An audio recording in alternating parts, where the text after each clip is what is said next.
하고 왔는데요.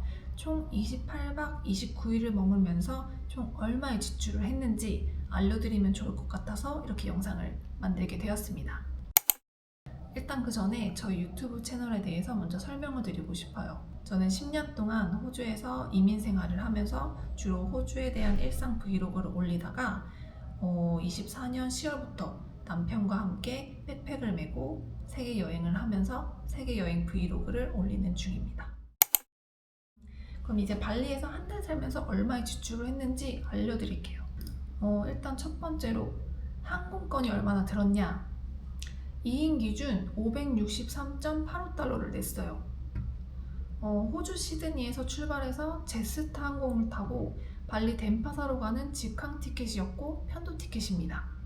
제스타 항공은 여러분도 알다시피 저가 항공사기 때문에 티켓 가격을 제외하고도 수화물, 기내식, 보험료 등등 추가로 결제해야 되는 것들이 있었는데 저희는 짐이 배낭만 있었기 때문에 수화물에 대한 금액은 따로 추가할 필요가 없었고요. 기내식도 따로 요청을 하지 않았기 때문에 저희가 낸 금액은 정말 티켓 2장 가격이었습니다. 그리고 두 번째로 말씀드릴 지출 내역은 지역 이동비랑 교통비인데요. 지역 이동비를 먼저 말씀드리자면 저희가 발리를 한 달 동안 여행을 하면서 총 6번의 지역 이동을 했어요. 사누르로 입국을 해서 차례대로 부두굴, 로비나, 멘장안, 잼브라나, 우붓, 그리고 꾸따까지 모두 택시를 타고 이동을 했습니다. 그리고 6번 이동하는 동안 쓴 택시비가 총 226.84 호주 달러입니다. 지역 이동을 할 때 짧게는 2시간, 길게는 4시간 정도 이동을 했는데 택시 이동을 할 때는 저희가 앞으로 머물 숙소에 택시를 미리 예약을 한 경우 또는 부킹닷컴에서 택시 예약 시스템을 이용해 사전 예약을 해둔 경우 또는 떠나는 당일날 그랩을 불러서 이동한 경우 이렇게 3가지가 있었어요. 사누르, 우붓, 꾸따처럼 여행객이 항상 많은 도시는 떠나는 당일날 그랩을 잡아도 차들이 항상 많았기 때문에 쉽고 저렴하게 그렇게 이동을 할 수 있었지만 부두굴, 로비나 멘장안 같이 여행객이 그렇게 많지 않은 도시는 당일날 그랩을 이용해서 지역 이동까지 하는 게 어려움이 있어서 꼭 사전 예약을 해야 했어요. 그리고 사전 예약을 하면 당일날 그랩 부르는 것보다는 훨씬 비쌌고요. 그리고 교통비는 여행하는 도시에 머물 때 이용한 택시비나 오토바이 비용입니다. 이건 총 69.36달러를 사용을 했습니다. 저희가 보통 밥을 먹으러 갈 때나 어딘가 이동할 때 주로 걸어서 이동을 했어요. 근데 걸어서 1시간 이상 이동을 해야 될 경우는 오토바이나 택시를 이용을 했습니다. 그리고 숙소 비용은 지출의 아주 제일 큰 부분인데요. 총 1112.26 호주 달러를 썼습니다. 저희 같은 경우에는 발리에서 한 달 동안 머물 숙소를 호주에 있을 때 미리 다 예약을 해놨었어요.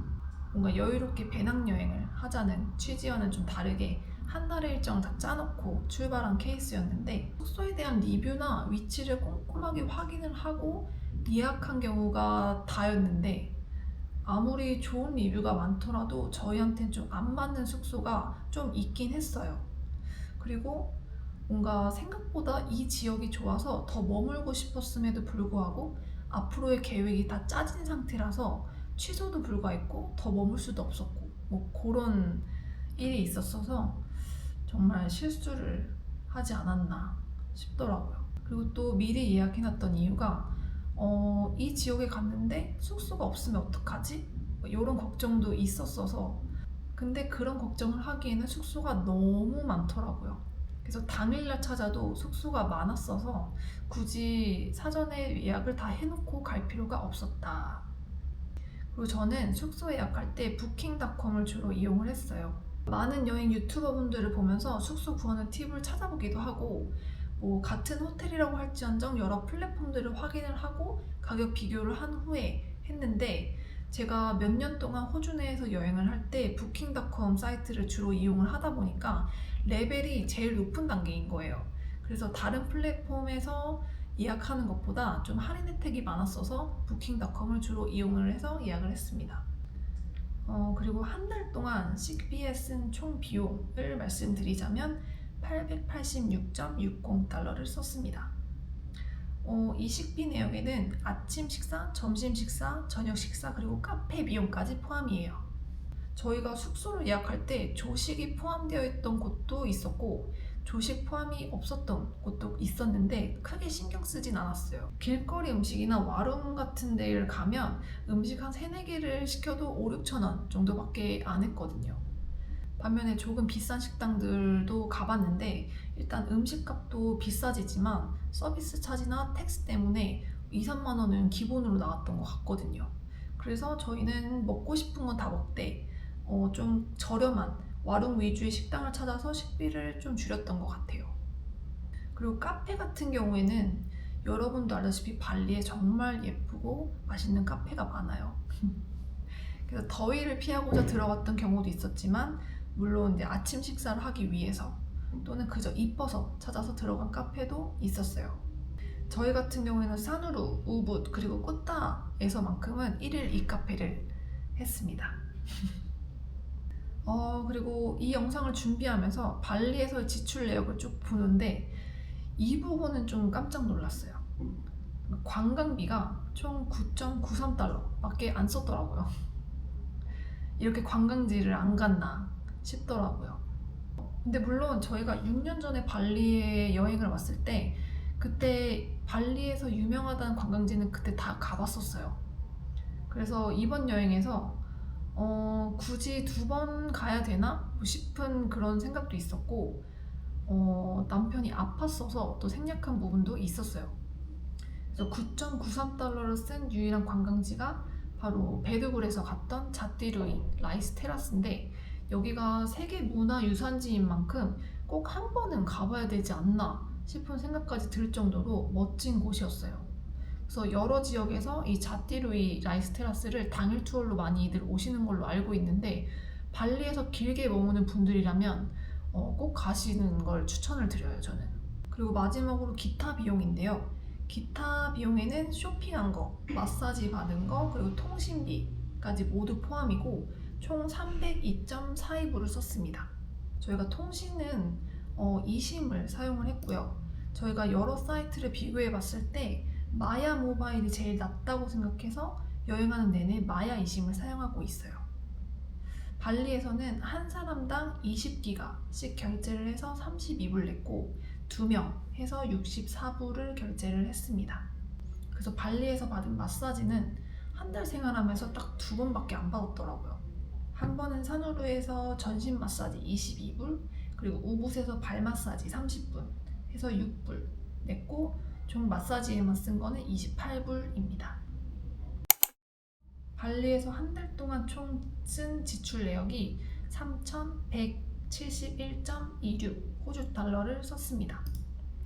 그리고 여러분도 알다시피 항공권은 항공사별, 날짜별, 출발하는 지역별, 그리고 보통은 왕복으로 많이들 끊으시기 때문에 가격이 되게 천차만별이에요. 그래서 항공권을 제외하고 발리 내에서만 쓴 금액을 말씀드리면 총 2,607.41불을 썼습니다.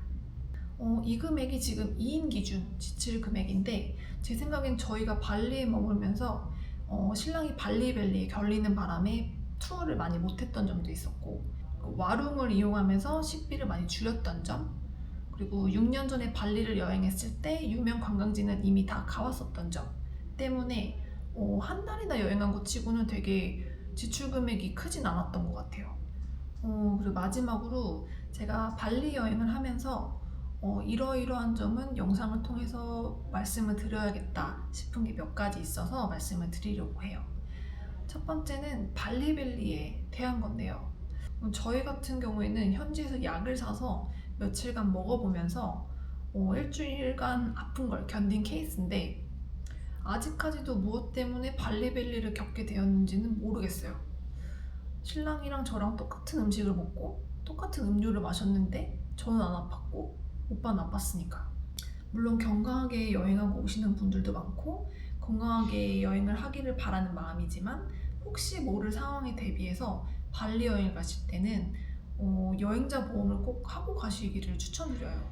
그리고 아무래도 발리벨리를 겪었을 땐 현지 병원으로 바로 가시기를 정말 강력하게 추천을 드립니다. 그리고 제가 두 번째로 말씀드리고 싶은 거는 환전인데요.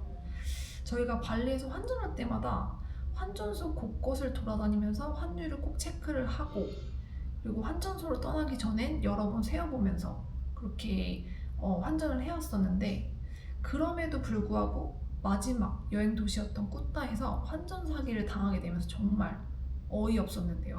환율이 좋다고 해서, 또는 현금이 당장 필요하다고 해서 약간 그런 허름한 가판대만 덩그러니 있는 그런 환전소는 가시지 말라고 정말 당부를 드리고 싶어요. 근데 만약에 그런 곳에 갈 수밖에 없다면 정말 소량의 돈을 환전하시길 바랍니다. 그리고 돈을 세어볼 땐 꼭 금액도 세어봐야 되지만 지폐의 숫장도 꼭 체크하시길 바래요.